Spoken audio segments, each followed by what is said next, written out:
Welcome to FFRF's Ask an Atheist. I'm Liz Cavell, an attorney at the Freedom from Religion Foundation. Tomorrow, September 17th, is Ask an Atheist Day. It is a project of the Secular Student Alliance, and we're going to talk about the initiative. So today I am joined by Ryan Bell, SSA's National Organizing Manager. And as always, if you have questions or comments on this topic, you can leave them in the comments here on Facebook, or you can email askanatheist@ffrf.org. So let's bring Ryan right on now. And first, for anyone watching this who may not know, why don't you tell us a little bit about the Secular Student Alliance, and then explain the idea behind Ask an Atheist Day. Sure. Thanks again for having me on the show. It's great to be here. The Secular Student Alliance is just having its 20th anniversary this year. And what an auspicious 20th anniversary it has been. So we are a national nonprofit organization that supports non-religious students on high school, college, and university campuses around the country, up to and including grad students, law students, as you know. And our goal is to develop leaders, to resource them, to give leadership training so that students can form chapters on their campuses. And the goal of these chapters is really quite simple. It's to provide community for students who don't have a religion and who, in many places in the country, really feel alienated and isolated from community. A lot of the pro-social, pro-community environments on college campuses in the United States are created by religious groups. And it's one of the positive things religions do, but it comes with the baggage of the belief system and the culture of those religions, which either students don't believe in or don't relate to, or feels like extra baggage that they just don't want in their life. And they want to have community and they want to do social good in the world. They just don't want the religion part to be in it. So that's what we do, and it's a lot of fun. Right now, it's a challenging time because students are studying from home most of the time. Some of them are on campus. A lot of them just don't know what's happening and are waiting any minute for the situation to change. So it's a little chaotic. Tell us about National Ask an Atheist Day. This is a SSA initiative, and what's it about?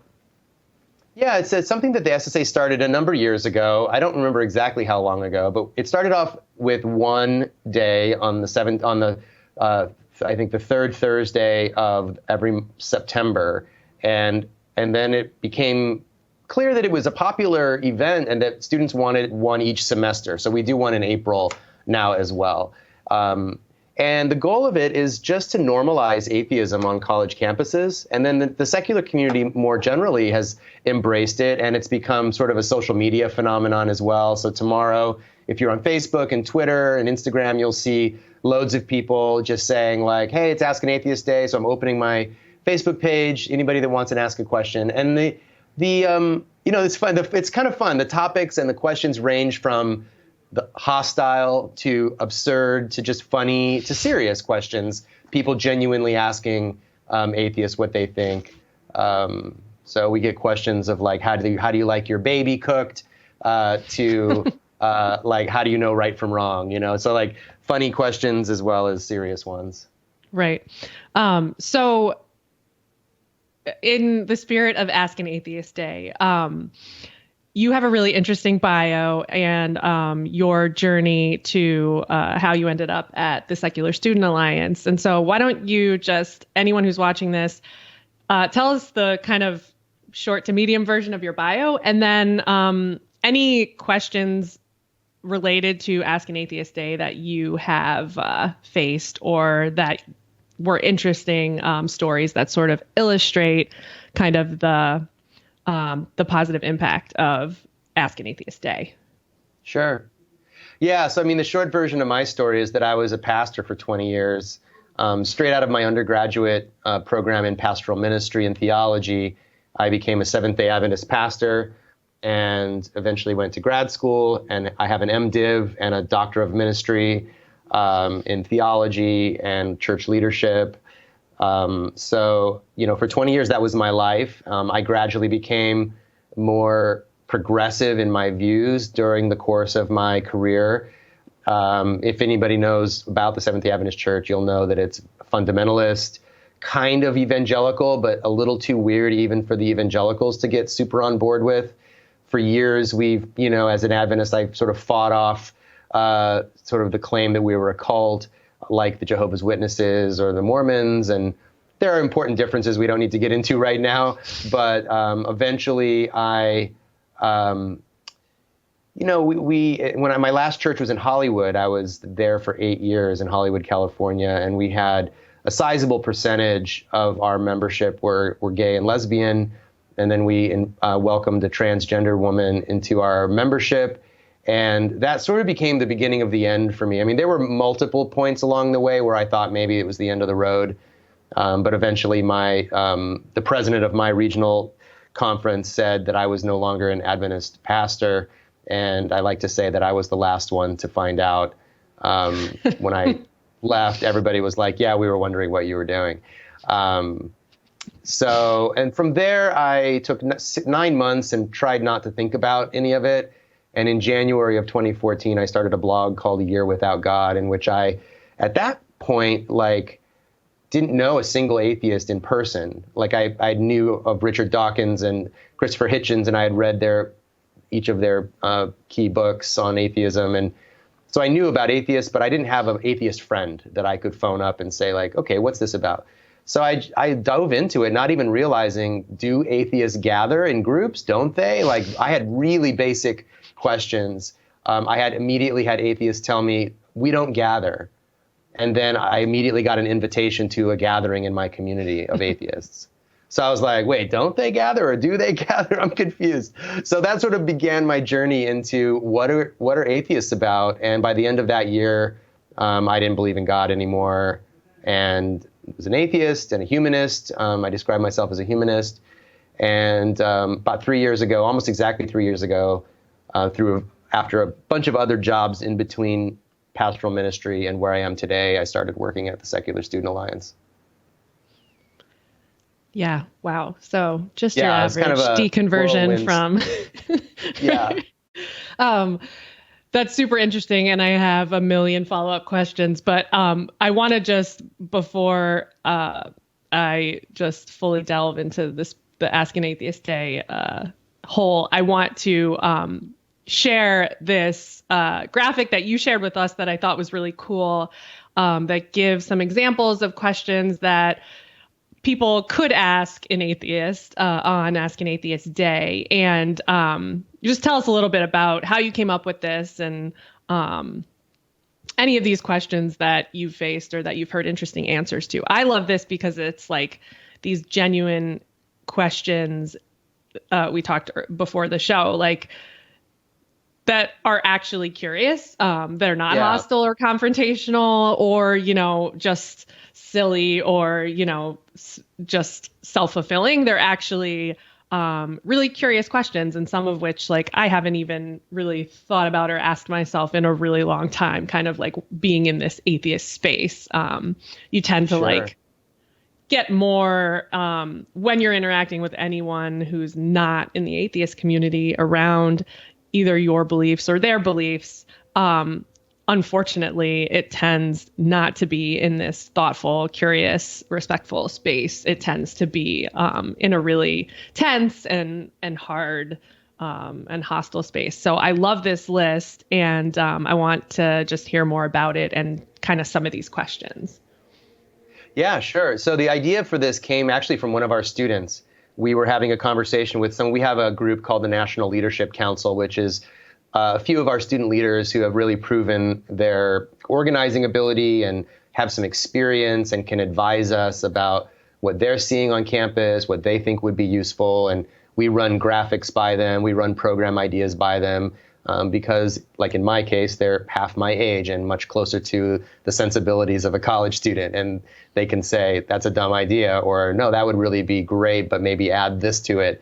So one of our students had seen a similar graphic for Trans Day of Awareness. And with a lot of groups that are sort of unique and facing oppression, the dominant culture, if they're, I think, empathetic people, have some reticence about asking questions because they are worried the question might offend or demonstrate such ignorance that it's embarrassing. Is that an okay question to ask? And by giving this list, the trans organization that put this list together was essentially saying, you have permission to ask me these questions. So you don't even have to ask me. You could just say number 5. And I thought, well, that's a great idea. So we just we brainstormed together a list of common questions, and we did go with the serious ones. But for me, like, I think right off the bat, the morality question is one that comes up a lot. Like, where do you get your morals? Why be good? Like number 9, why be good if there's no God? Number 5, where do you get your morality from? And one of my favorite stories to tell about this was a podcast that I was on in 2014, where this group of Christian, they were like members of a rock band, a Christian rock band, but they also had a podcast. And I think they sort of were self-styled like bad boys of Christianity or something like that. I think that their podcast was called Bad Christians or something like that. And one of their questions right out the gate, like after just the basic introductory bio stuff, was why didn't you take a year and be a bank robber or that wasn't his actual, it was the one I do remember though was why didn't you decide to do a year where you're running a child sex trafficking ring, which is, oddly relevant with QAnon and everything now. And I was like, well, because I didn't want to. That's crazy. And I thought he was just messing around. And I think he was exaggerating his point to kind of make the point. I don't think he literally thought I would, engage in criminal behavior that's grossly immoral. But I think his point was, why not take a year and just, have your Rumspringa, like have your, like sow your wild oats and my answer was, that's not what I want to do. Like, I'm trying to find out what's true. I'm not trying to, or in the famous words of Penn Jillette, like I murder and rape just as much as I want to, and the amount that I want to is none at all. Right. And so, yeah, I think this question of where our morality comes from, it always takes me back to the sort of the Euthyphro dilemma, which people may be familiar with, which basically posits the question. It's an ancient Greek philosophy that asks the question, is the good because the gods say it's good? Or do the gods say things are good because they're good? Right.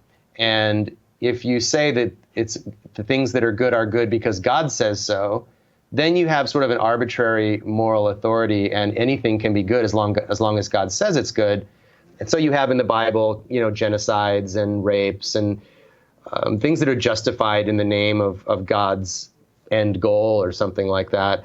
If you say that God recognizes the good because it is good, and maybe from God's perspective, God can see all good, but it's not good because God says so, it's just good because it is good, then you don't need God to recognize that. It's just that God recognizes good when he sees it, which we could also recognize as normal human beings. So I like to say that we get our morality from the same place everyone does, which is by thinking about it, by reasoning. And it's obviously more complicated than that, but every Christian I've ever met has a morality that exceeds that of what's described in the Bible. And so I often will ask Christians, how did you arrive at your advanced morality, which has advanced well beyond what you read in the Bible? Like, how did you arrive at that? Right. You thought about it, right? And you said, yeah, probably stoning disobedient children is not a good thing. Right. Why is it not a good thing? Because everybody knows that would be horrible. Like, that's right. Like, do you really need to explain why that's not a good thing? Right. There's just like this, it's weird how powerful it still can be, like this idea that,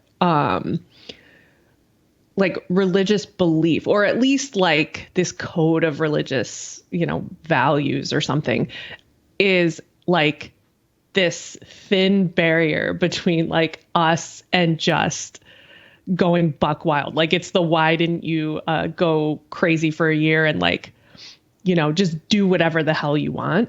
And I'm always, I love this project because I love the idea that you would sort of encourage like actual thoughtful conversation around these issues. And it can be really frustrating, I think, sometimes for non-theists because, well, for obvious reasons, some of these things we think we spend so much time thinking about and so much time struggling with and that don't make sense to us. And so it's really frustrating to sort of have to talk around the idea that, God is the only thing that makes you moral. But I do think it is really interesting to think through and talk with somebody. Like I'm genuinely interested in why or how a Christian understands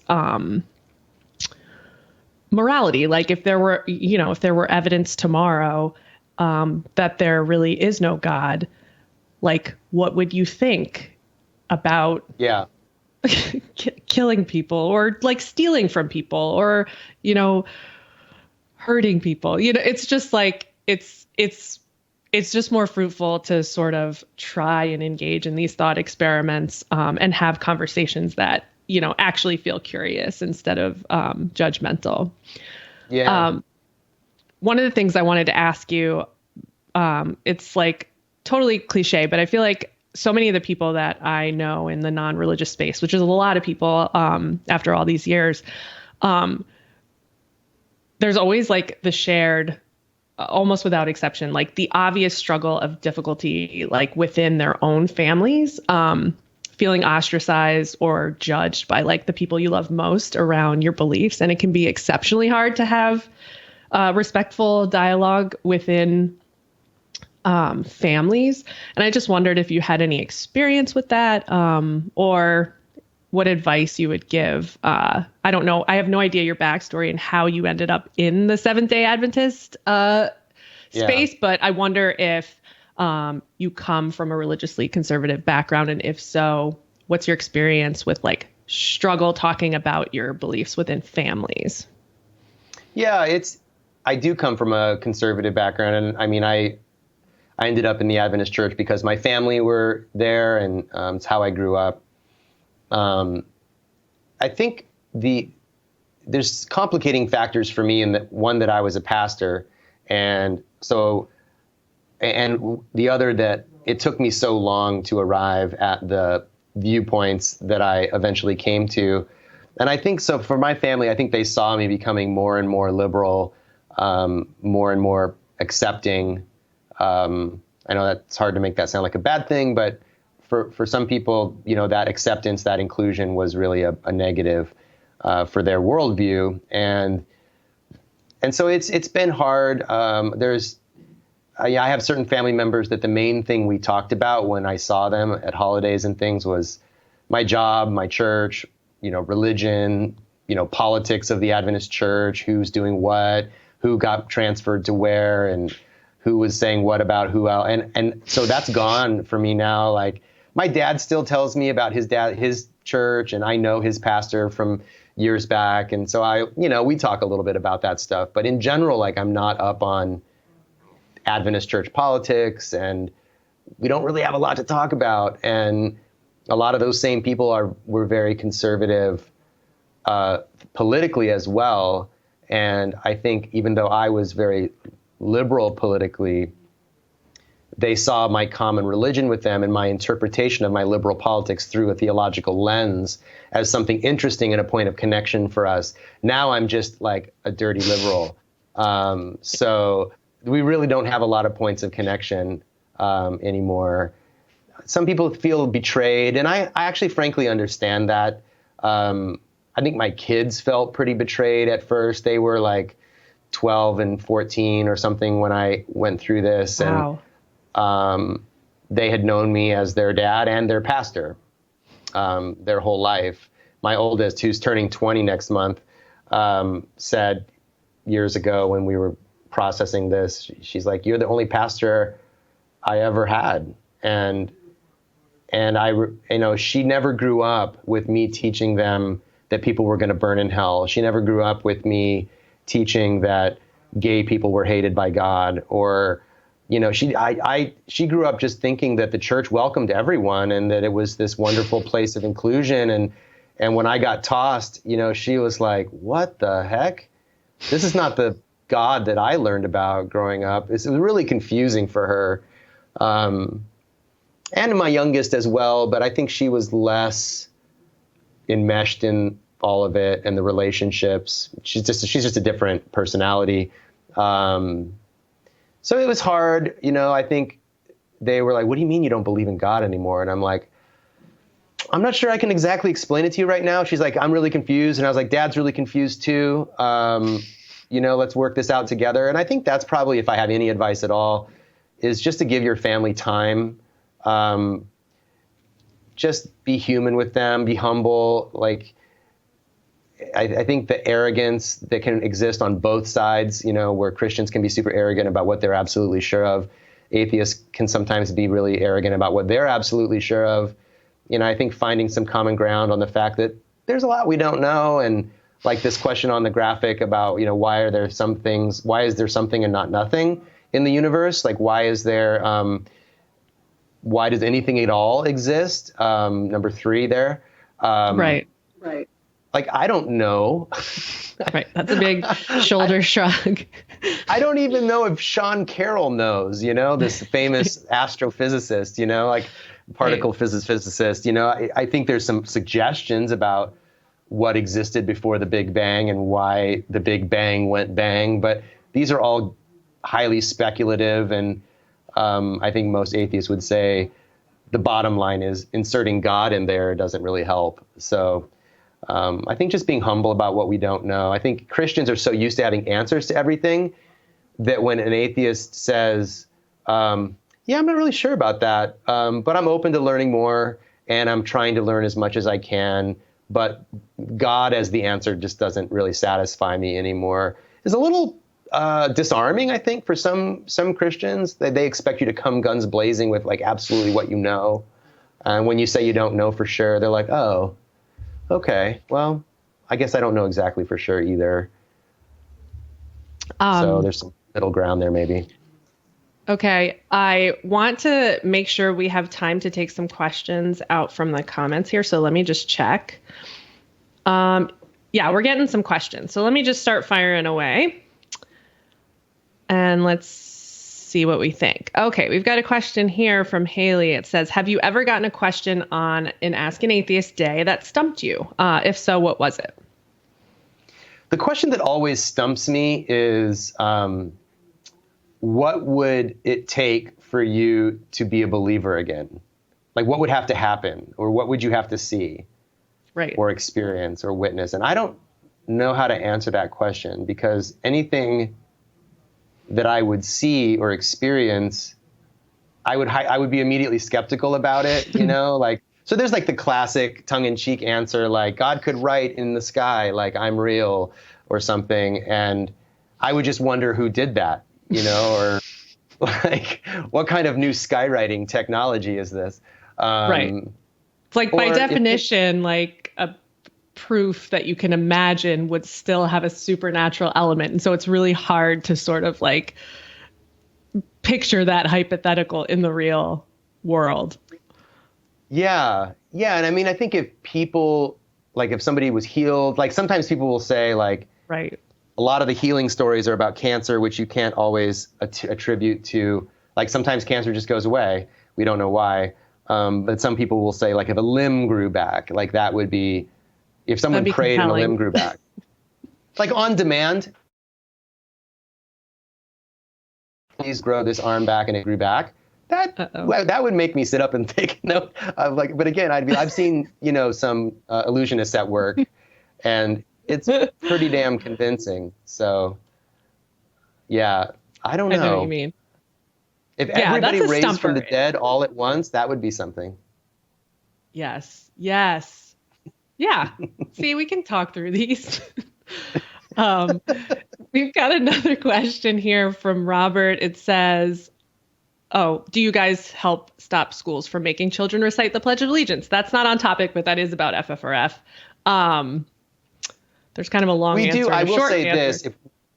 Yeah, one thing I'll quickly say about that is that we do refer cases to you all when we run into a student who's facing discrimination of a more legal variety. So sometimes we'll have, especially high school administrators fall into this more than college administrators, but we'll sometimes have a high school administrator say, oh, you can't start that kind of club here. But they allow religious clubs. And so we know that that's a pretty softball type of thing, and we just have you guys write them a letter. So, yeah, and that happens a lot.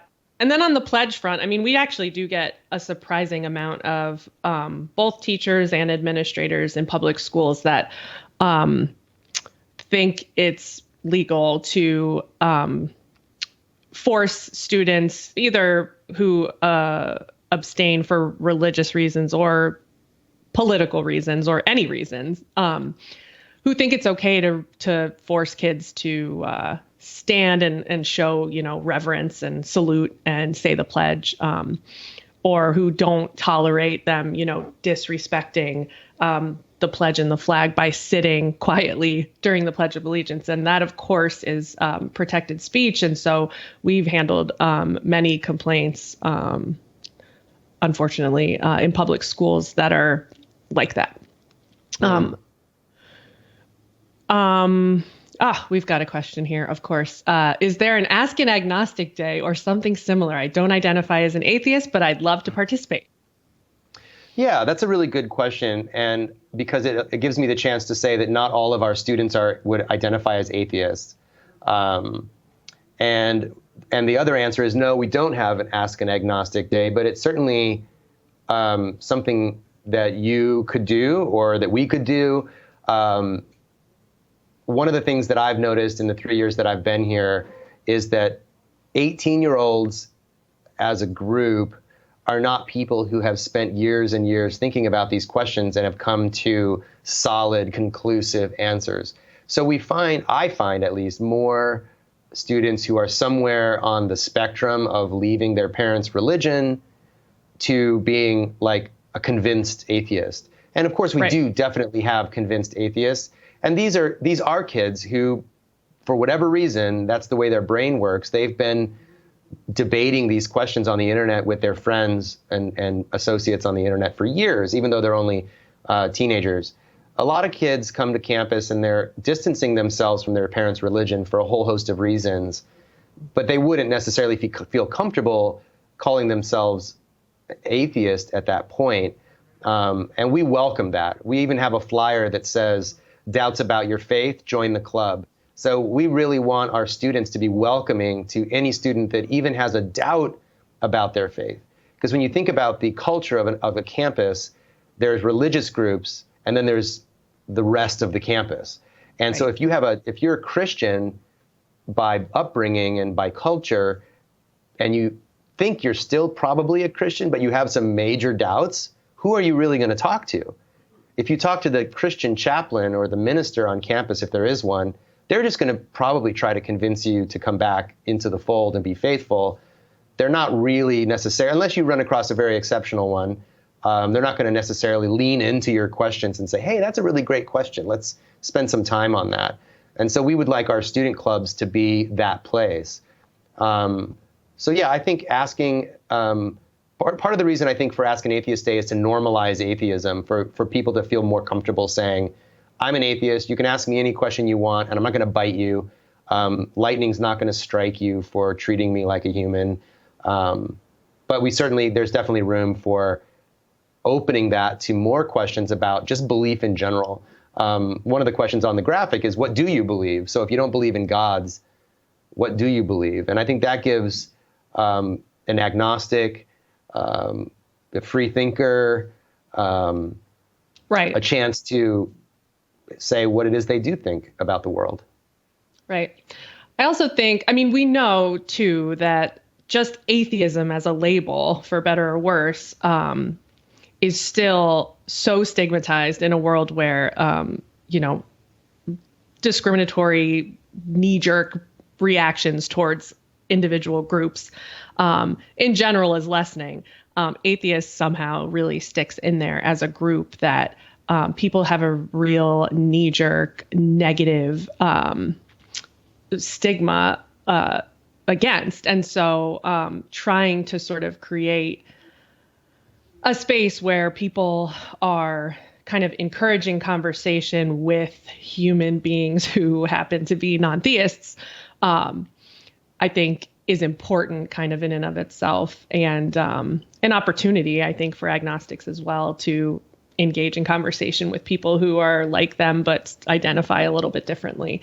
What I really also like about it is it kind of just like creates this framework where it's like, this is a thing where I am going to non-defensively take your questions about something that I mean, I often, after I've been a non-believer for many years and am just a grown-ass woman who doesn't need anyone to approve of my beliefs, but yet I feel really defensive somehow often when I just catch a question about my beliefs kind of unawares. You know, a person close to me just kind of comes out with like, what do you know, like, if you don't believe in God, like, what do you do about Christmas or something? And it's like, that may be a curious question, but somehow I often find myself just like feeling that old defensive feeling where it's just like hard to put yourself in a headspace that's,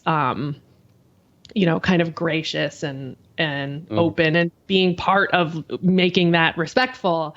And I think kind of like just opening up an actual conversation that is for questions about your beliefs just somehow, you know, moves you into that mindset and helps with the defensiveness. So I like that as a accidentally defensive person. Yeah, and I think social media, I think, has also made me really aware of when people are asking questions in good faith and when they're simply being aggressive. And I typically give people about 2 chances to show me that they're speaking to me in good faith, and then I stop, you know, because I have a lot of things to do. I have a busy life, and I don't, you know, other people like this. I don't really enjoy arguing with people who are communicating in bad faith. They just want to make a point or something. And I'm like, cool. Like, I often say, like, look, man, I'm not saying you have to be an atheist. Right. I have questions about your belief system, but hey, like you said, like, you don't need to defend your atheism to anyone. You're a person who can believe whatever you want. Right. I can ask you questions and you can just say, you know, bugger off, you know, so, which is entirely okay. Right. So but like the point of like Ask an Atheist Day is I think it sort of signals I'm a person who's trying to have a respectful conversation that, you know, is about curiosity and, you know, and just communication and understanding and acceptance. And if you are that kind of person too, please come and talk to me. And so I think that is a useful thing to kind of create. And people, I don't know if you find this, but I would think probably you have a less, you know, bad faith communicators jumping into that conversation than you might just on a regular Facebook post. But anyway, let me ask. If anything, if they skew towards the comical, like people just, you know, asking silly questions, and we meet those people where they are and have a lot of fun with it sometimes. So. Right. Exactly. So a couple more questions here. Just kind of pushing into, maybe not in the aggressive way, but someone is asking, Alvin, have you ever convinced a religious person to be atheists? I'll sort of modify that to, have you ever had any really sort of interesting or conversion-like conversations with believers? I don't think so. I mean, I don't really go after that, so I'm probably not the best person to ask. But I can say that my working theory, and again, I'm no expert, but my working theory about how people change their mind is that they don't change their mind suddenly about almost anything. So I think any conversation about something meaningful where you're able to express your view and the person doesn't completely shut you down is a win, you know? So if I'm able to change the subject entirely, you know, like if I say, you know, I think that COVID-19 is a serious threat to the health and well-being of people worldwide, and I'm talking to someone who thinks it's a hoax or it was, you know, manufactured by, you know, Bill Gates or something, if they hear me out and they're like, yeah, okay, I see your point. I don't know. I still think it's a hoax. I think it chips away, you know, sometimes at people's skepticism, the negative kind of skepticism where you're basically denying evidence that's in front of you. You know, I think that moves the needle. And even if the person doesn't become an atheist, that's really not my goal anyway. I really want people to investigate their beliefs and see if they're harmful to themselves and others, and if they are, to modify those. And if they can be a Christian and not harm anyone else, I'm frankly okay with that. I don't think it's my job to like say, here's the gold standard and everybody must come up to my, like, who am I? Like I could be wrong about any number of things as well. So yeah, but so I think I have seen people move closer to an atheist viewpoint as a result of having talked with me and others, or at least softened their attitude, which I think is a good thing. Yeah. Okay, here we go. So there's a kind of double question here. Who is your favorite atheist? This is just people asking you questions, Ask an Atheist Day. Who's your favorite atheist? And then what's your alternative saying to thoughts and prayers? Always a topical question. Yeah. Okay, so I don't really have a favorite atheist. It is okay to say me, just based on our conversation. Yeah, today. no, definitely. Like Liz is definitely today my top favorite five. atheist. Yeah. Yeah, top five. Mm-hmm. Anyone who works at FFRF, really, you know, your husband, Andrew, top notch, Annie, Lori, and Dan, you know, just salt of the earth. Truly, I'm not being sarcastic. I think my favorite, if I could answer the question, like atheist that I turn to the most, I would say atheists in communities that don't identify as I do. So I think queer, trans atheists, atheists of color, I stand to learn more from them about and to, I think, grow as a person by being in relationship with folks like Sakibu Hutchinson, Mandisa Thomas, Callie Wright. These are people who I really respect and who are careful thinkers and thoughtful people who I've learned a great deal from. I think in part because I'm so much from a dominant culture, myself, the way I was raised, just the person that I am. So I would add that. I think in terms of the other question, I struggle with it. And when someone's going through something, and especially if it's online or during COVID and we're not able to give them a hug or just sit with them and just be present, I struggle with what to say. And I do often say, I'm thinking of you. And I think if you mean that genuinely, leaving aside the prayers part for a moment, I think thoughts are something. I mean, I think It's not something if the answer to the question is like policy change, like if it's, you know, people are dying for lack of health care and I'm like, oh, I'm thinking of you. Like, and I have the power to, or wildfires, right? Like, and I have the power to do something about it. And instead of doing something about it, I say, oh, I'm thinking of you. Like, well, you know, no thanks, I don't care. But if it's my friend who's lost their dog or their loved one or is really sick, and I say, man, I wish there was something I could do, but I think of you often and just kind of hold you in my thoughts. If someone tells me that, like that I came up in their thoughts today and they kind of held me in their thoughts for a few seconds and just thought about me and felt empathy for me, like that means, I mean, it doesn't change my illness if I have one, or it doesn't make my life any different in that sense, but it does mean something to me. Totally agree. Great answer on both points. Okay, let me see.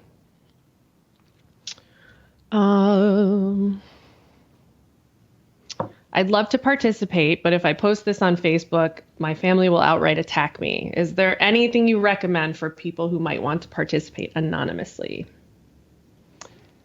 Yeah, I wonder if you could, I'm just this totally off the top of my head, but I wonder if you could do like the asking for a friend thing, kind of like not explicitly say that, but you could say like, hey, you know, I read this article that says that more and more people are not religious. What do you all think about that? What do people think about that? Mm-hmm. Yeah, what do you all think about that? Like, fewer and fewer people are attending church. Fewer and fewer people say they pray. Fewer and fewer people say they believe in God. Is this troubling to you? Does it, like, I think a lot of what I got the other day, I was doing some research for those questions that I put on that graphic. And so I just posted on my Facebook, hey, to the atheists out there, what questions do you often get most often? And to the theists out there, which questions do you most often have? And that's how I got the answer. But surprisingly, I got a lot of like, I would even call it hostility from atheists, a couple of atheists who were upset that I was still worried about these questions. And I'm like, I'm not saying I'm worried. I'm just asking. I'm just interested in what people have to say.